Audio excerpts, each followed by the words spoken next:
दोस्तों काफी टाइम बाद बीएसएनएल को लेके अपडेट आया है। बीएसएनएल के 4G को लेके, बीएसएनएल के 5G को लेके न्यू अपडेट्स हैं कि 4G कब तक रोल आउट होगा, कब तक कितना रोल आउट होगा, 5G के ऊपर क्या अपडेट है, क्या 5G का ट्रायल स्टार्ट हो चुका है, उस पर भी बात करेंगे। और अभी जो आपको पता है कि प्राइवेट टेलीकॉम कंपनीज ने अपने प्राइस हाइक किए थे, प्लान्स के प्राइस जो है वो हाइक कर दिए थे। तो अब हम देखने वाले हैं कि उसकी वजह से जो बीएसएनएल उसको कितना फायदा हुआ था, उसका प्रॉपर एक जो है डाटा आ चुका हमारे सामने। बात करेंगे इस सभी पे। तो हेलो दोस्तों, मेरा नाम है रोहित और स्वागत है आप सभी का एक और लेटेस्ट टेक वीडियो में।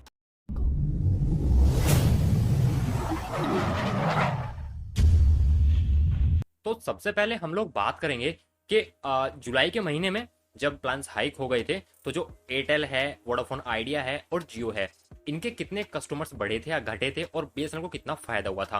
तो मैं आपको बता दूं, प्राइवेट टेलीकॉम कंपनीज यानी कि वोडाफोन आइडिया, जिसे आप वीआई कहते हैं, एयरटेल और जियो, इन तीनों के ही कस्टमर कम हो गए थे। और बीएसएनएल एक इकलौता ऐसा टेलीकॉम ऑपरेटर था, वो भी गवर्नमेंट, जिसके सब्सक्राइबर बहुत ज्यादा बड़े थे। चलिए बात करते हैं किसके कितने सब्सक्राइबर कम हुए थे। जियो के कम हुए थे 7,58,000 कस्टमर यानी कि सब्सक्राइबर कम हो गए थे। और बात करें अगर वोडाफोन आइडिया की, तो उसके लगभग 14,10,000 सब्सक्राइबर कम हो गए थे। और अगर बात करें एयरटेल की, तो उसने सबसे ज़्यादा सब्सक्राइबर कम किए, लगभग 16,90,000 सब्सक्राइबर कम हो गए थे। प्राइवेट टेलीकॉम कंपनीज को देखते हुए ये बहुत बड़ा नंबर है, ठीक है। और एयरटेल के लिए तो सच में ही बहुत बड़ा नंबर है भाई, है ना। अगर एक बार को बीएसएनएल के इतने कम हो तो समझ में आ सकते, लेकिन इनके इतने कम हो गए भाई, लोगों ने मजे कर दिए, मतलब एकदम सिम पोर्ट करा ली। अब सिम जब लोगों ने पोर्ट कराई किसके अंदर, बीएसएनएल के अंदर, तो बीएसएनएल कितना फायदा हुआ पता है आपको। बीएसएनएल को मिले जुलाई के अंदर, बता रहा हूँ, सिर्फ 29,30,000 सब्सक्राइबर। तो ये एक बहुत बड़ा नंबर है। 29,30,000 सब्सक्राइबर का एक बहुत बड़ा नंबर आया निकल के, जो कि लोगों ने बीएसएनएल के या तो पोर्ट कराया है या फिर नई सिम परचेज की है। तो एकदम से इतने सब्सक्राइबर बढ़े हैं, जबकि अभी तक पूरे इंडिया में बीएसएनएल का 4G लॉन्च ही नहीं हुआ है, काम चल रहा है। उसके बावजूद इतने नंबर पोर्ट हुए हैं।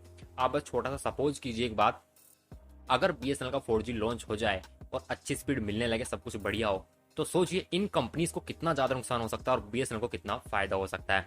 अब बात करते हैं आगे हम बीएसएनएल के 4G के बारे में, फिर मैं आपको 5G का अपडेट भी देने वाला हूँ। तो 4G को लेकर अभी ये अपडेट है, अभी न्यूज ये निकल के आ रही है कि इस साल के एंड तक, यानी कि इस साल के खत्म होने तक, लगभग 75,000 से 80,000 टावर्स इंस्टॉल कर दिए जाएंगे। टोटल 1 लाख 4G टावर्स लगाने हैं इनको, जिसमें से 75,000 या 80 लाख, माफ कीजिएगा, 75,000 या 80,000 ये लगा देंगे। और नेक्स्ट ईयर जून तक पूरे इंडिया में 4G रोल आउट कर दिया जाएगा, यानी कि पूरे इंडिया में बीएसएनएल का 4G अवेलेबल होगा।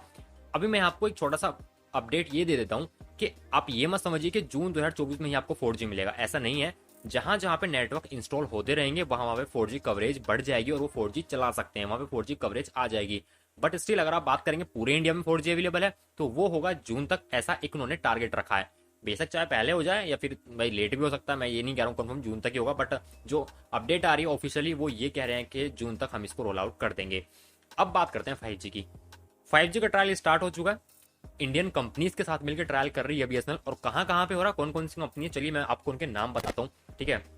मेरे पास उनके नाम की लिस्ट है, कौन कौन सी कंपनीज है, कहाँ कहाँ पे ट्रायल हो रहा है। तो देखिए, सबसे पहले मैं आपको एरिया बता देता हूँ। दिल्ली के अंदर ही एरियाज है, एक तो मिंटो रोड है, चाणक्यपुरी है, और शादीपुर है, राजेंद्र नगर है और करोल बाग है। ये वो एरियाज हैं जिनके अंदर बीएसएनएल का जो 5G है उसकी टेस्टिंग या ट्रायल स्टार्ट हो चुका है। अब किन किन कंपनीज के साथ मिलके बीएसएनएल ये 5G का ट्रायल कर रही है, मैं उसके नाम आपको बता देता हूँ। उसके अंदर है लेखा वायरलेस, गैलोरे नेटवर्क, वीवीडीएन टेक्नोलॉजी और वाइजिंग। ये जो चार पांच नेटवर्क्स हैं, इनके साथ मिलकर बीएसएनएल जो है अपने 5G का ट्रायल कर रही है। अभी ट्रायल काफी टाइम चलता है वैसे, अभी तो ट्रायल चलेगा और उसके बाद में जब चीजें सब कुछ बेटर लगेंगी, स्पीड अच्छी, सब कुछ बढ़िया लगेगा, उसके बाद 5G भी रोल आउट किया जाएगा। बट मुझे यहाँ तक लगता है कि जब तक 4G रोल आउट पूरी तरह से नहीं होगा, शायद बीएसएनएल 5G को तो लॉन्च ना ही करे। अभी तक हो सकता है कि जून तक बीएसएनएल 5G का ट्रायल ही करे, सिर्फ जगह जगह पे। अभी यहाँ पे ट्रायल है, हो सकता है बाद में कहीं और ट्रायल करे। और फिर जैसे ही एक बार 4G पूरी तरह से रोल आउट हो जाएगा, फिर बीएसएनएल का 5G भी आपको नेक्स्ट ईयर में देखने के लिए मिल सकता है। तो ये तो मैंने आपको सभी अपडेट्स दिए। अब आपको छोटी सी बात मैं बताने वाला हूँ। मैंने आपको अभी स्टार्टिंग में एक अपडेट दिया था कि सभी कंपनीज ने, जितने भी प्राइवेट टेलीकॉम कंपनीज हैं, अपने कस्टमर डिक्रीज किए हैं, खो दिए हैं, जबकि सिर्फ बीएसएनएल ही ऐसी कंपनी है जिसने 29,30,000 सब्सक्राइबर गेन किए हैं। मैं ये बात तब कर रहा हूँ जब तक 4G पूरी तरह से लॉन्च नहीं है, जब लॉन्च हो जाएगा तो ही क्या होगा। तो मैं ये विश्वास रखता हूँ कि अगर बीएसएनएल एक बार लॉन्च हो जाएगा और अच्छी स्पीड 4G देगा, तो डेफिनेटली बीएसएनएल का बोलबाला होगा। मैं कह रहा हूँ बीएसएनएल अभी 4th नंबर पे है ना, आपको फर्स्ट नहीं तो सेकंड नंबर पर देखने के लिए मिल जाएगी अगर बीएसएनएल अच्छी 4G स्पीड प्रोवाइड कर देती है तो। और 5G भी अच्छी करती है तो फर्स्ट पे मिलेगी आपको बीएसएनएल, ये जियो एयरटेल सब पीछे मिलेंगे। बट स्टिल उसके लिए बीएसएनएल को अच्छी सर्विस देनी पड़ेगी, यानी कि सर्विस से मेरा मतलब सिर्फ कॉल से नहीं है बल्कि आपको इंटरनेट स्पीड भी बेटर देनी पड़ेगी। तो अगर आप जिस एरिया में है वहाँ 4G इंस्टॉल हो चुका है, 4G चल रहा है, तो मुझे कमेंट करके बता दो कि भाई हाँ हमारे यहाँ चल रहा है और इतनी स्पीड आ रही है। अभी स्पीड पता है नेटवर्क पे भी डिपेंड करती है। मेरे यहाँ 4G चलता है, मैं छत पे जाता हूँ, चलता है, बट लेकिन एक ही नेटवर्क आता है 4G का। अब उस एक नेटवर्क के हिसाब से मैं जो भाई चलाता हूँ ना, यूट्यूब वीडियो भी चल जाती है बिना बफरिंग के, लगभग 480p तक बिना बफरिंग के चलती है। 720p में कभी कभी बफरिंग हो जाती है। सिर्फ एक नेटवर्क की बात कर रहा हूँ मैं, जो ऊपर जिनको आप डंडे बोलते हो, वो सिर्फ एक ही आता है। अगर वो पूरे आ जाएंगे तो मैं सोचता हूँ यार 4G के अंदर क्या बेटर स्पीड आएगी। तो आपके यहाँ पे अगर नेटवर्क अच्छे हैं, 4G चल रहा है, तो मुझे स्पीड बता देना चेक करके एक बार कमेंट बॉक्स में कि भाई हम यहाँ से हैं और हमें इतनी स्पीड मिल रही है। और अगर नेटवर्क भी अच्छे हैं, 4G भी है, स्पीड अच्छी नहीं भी मिल रही, तो भी बताओ कमेंट करके भाई ऐसा ऐसा है, ये प्रॉब्लम आ रही है। तो मेरा मानना यह है कि बीएसएनएल बहुत अच्छा कर सकती है और इन सब कंपनीज को भी टेक ओवर कर सकती है। और कहीं ना कहीं यूजर्स का ही फायदा है, क्योंकि जो प्राइवेट टेलीकॉम कंपनीज है भैया, इन सब की मिली भगत होती है। ये मतलब ऐसे तो आपको पता नहीं चलता, पर अंदर अंदर इनकी मिली भगत होती है।